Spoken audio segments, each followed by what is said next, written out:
Binding of Isaac is one of the greatest video games ever created, and easily a top 5 candidate for best independently developed video game. Now, while there are dozens of possible lists I could make from just this one little title, I don't feel like flooding my channel with all these Isaac lists. So instead, I've combined 2 of them into one for my first ever double feature episode. Stick around to see twice the list in one video. First, I will be counting down my top 10 The Binding of Isaac passive items, and after that I will be going through my top 10 The Binding of Isaac activated items. Why? Because I can. Now, before I start and excuse the long introduction, I need to explain a few things first. This game, including the wonderful Wrath of the Lamb expansion, has almost 200 items in it. That is insane. Let's not even get started on the remake Rebirth. So, some of your personal favorites may not appear on this list, but rest assured the game has plenty more great items aside from these 20. A whole 178 other great items, in fact. Also, the difference between activated and passive for those untrained in video games. Activated items in Isaac are usually considered to be spacebar items, but for the lone one entry on this list, I will also be including a Q item as well. You choose when and where to use them. A passive item is one that just has a constant effect over time with your character and has no control by you, the player. These would be tier modifiers and character modifiers.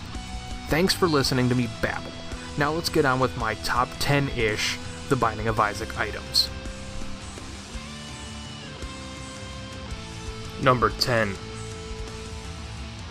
Mom's Contact is easily one of the best utilized items for combos. The paralysis effect it has, and a high rate at that, can be used in some of the most devastating item combinations in the game. This one doesn't take a whole lot of effort to unlock, only collecting 2 of Mom's items, but it does seem to be one of the more rare finds in the game. It is considered by myself and many others to be the best tier modifier in the game. Number 9. The 9V and the battery. I realize that this is technically 2 items, but they are so similar and awesome that they get to share the same spot. While the 9V gives you 2 charges already filled when you use an item and automatically fills the charge when you grab it, the battery constantly charges the item you are holding for up to 3 times in each room. Imagine the possibilities. Great combos, Book of Revelations, or the Nail for unlimited soul hearts. Number 8.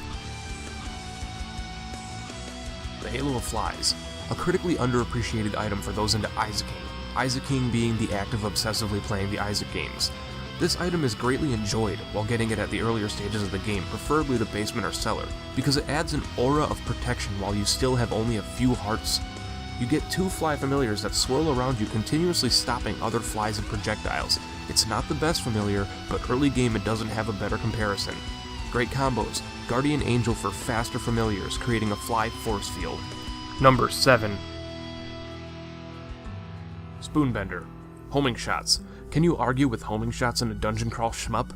I don't think so. It's not one of my most picked up items in the game catalog, but it has a positive turning point when you do happen to stumble across it in your adventure. Great combos. Get a pen and paper, there's a lot of them. Cupid's Arrow for heat-seeking pierce shots, Inner Eye or Mutant Spider for a barrage of homing shots, the Ouija board for crossover homing shots, Mom's Knife for a homing Mom's Knife, enough said, right? And Dr. Fetus for homing bomb tears. The Parasite also has a great effect for after the tears split they will continue to home. Number 6. The Pact. One of my personal favorite Devil Room items in the original Isaac, and one I will usually always get. This item increases your damage and fire rate significantly, and also your tears a little bit, and it gives you 2 soul hearts for free. And as far as appearance sake goes, you just look at the video, you look insane. This item activates only once, so there are no combos. Number 5. Squeezy. One of my more disturbing items, as far as the character modifying goes, Squeezy increases your tears as well as spawns 2 free soul hearts. Are you sensing a pattern with my list yet? If you haven't watched any of my videos prior to this, I suggest you do to understand that some of these may be... It's a great item. No real combos, but if you plan on playing as the blue baby, this item works just the same for him as raw liver does for everyone else. Number 4. Chocolate milk. Charge shots, baby. What makes chocolate milk so great to have over a stream of bullets is well-timed aiming and a course of major damage increase, the longer you hold the button. It also doesn't stop familiars from firing constantly, so that also helps. Some great combos, stacks with Technology 2, and Ipecac. Mutant Spider and Inner Eye create multiple charge shots for an unbeatable damage output. Number 3. The Miter. The Pope Hat. The Miter is another great item for soul harders out there like me. This thing gives you an extra 50% chance of getting a soul heart drop instead of red hearts. As it is a luck-based item, it really has no combos, but it is just a perfect item to get. Number 2. Dr. Fetus. This fetus in a jar lets you shoot out bombs instead of tears, at no cost to your bomb stock. The item is a must-get for the explorers out there that need to find all the secrets and loot on each floor before progressing. Great combos, get that pen and paper ready again, Bobby the Bomb for homing bombs, Mr. Mega for blast radius and damage increase, Remote Detonator for more control over your explosions, Ouija Board, Dead Dove, and Spirit of the Night for spectral bombs, Pinky Eye for the occasional poison bomb, Spoonbender for homing bombs, Sacred Heart for white, powerful homing bombs, Cancer for 2 bombs at once, and Technology 2 for lasers and bombs simultaneously. Good night. And number 1. The Lucky Foot. Every aspect of the game when regarding a luck-based standpoint is greatly enhanced when using this item. It is the sole reason that Cain became my favorite character, and to this day is very difficult for me to play without. No bad pills, better item drops, better chests, better shell game odds, better slot machine and fortune odds, and of course just better luck all around. Number 10. The Dead Sea Scrolls. Another item based on complete randomness. Well, you don't say, Mr. Nick Cage. No, sir. This item's capabilities are often overlooked due to its randomness factor, but let me lay it down like this. The item uses a random items effect from all of the game's spacebar items. Necronomicon one room, and the next room you get Lemon Mishap. It's a great thrill item nonetheless. Number 9. Bob's Rotten Head. Now, you have to give the Rotten Head its fair chance. This item does massive damage, plus poisons enemies for 5 seconds. Not to mention it's one of the most common items in the early game and can be used for those bomb-lacking runs to find secret rooms. All with only a 3-room charge, the Rotten Head is OP. Number 8. The Prayer Card. This one might get some flack for being on here, but let's face it, I'm a well-known heart hoarder. I love getting all the health I can without having to get health ups from boss defeats. The Prayer Card grants you an eternal heart on every use, so you can see how useful this would be.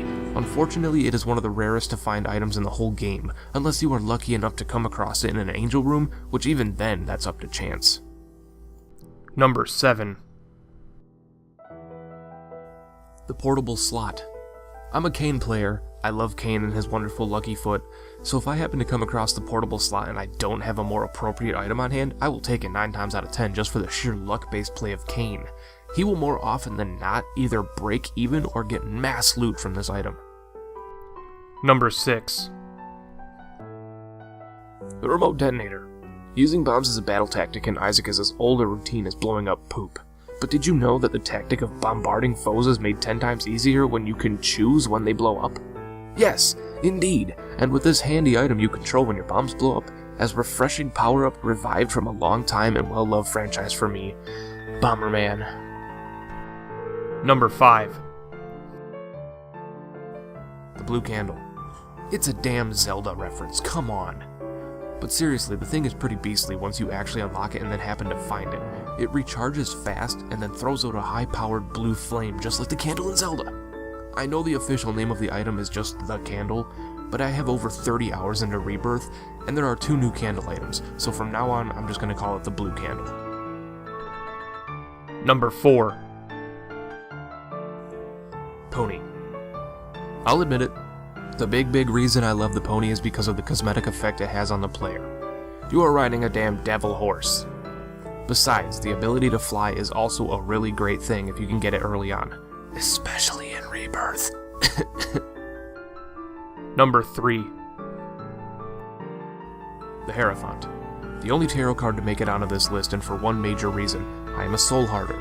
In Isaac terms, these are the people that try their damnedest every run to get as many soul hearts as possible, even risking red hearts, as you'll find out in a few seconds. This card just drops 2 good old soul hearts upon use. Number 2. Guppy's Paw. With Guppy's Paw, you trade a red heart for 3 soul hearts. Fair trade if you're a soul hearter like I am. Now this item was my favorite item in Isaac for a very long time, but after a while I realized that my number 1 favorite item now just happens to be found a bit more frequently in the vanilla Isaac. And so without further ado, And number 1.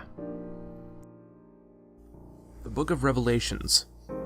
The Book of Revelations was for a very long time my second favorite item in Isaac behind Guppy's Paw, but as I've already said, I just happen to get more use out of this than with Guppy's Paw.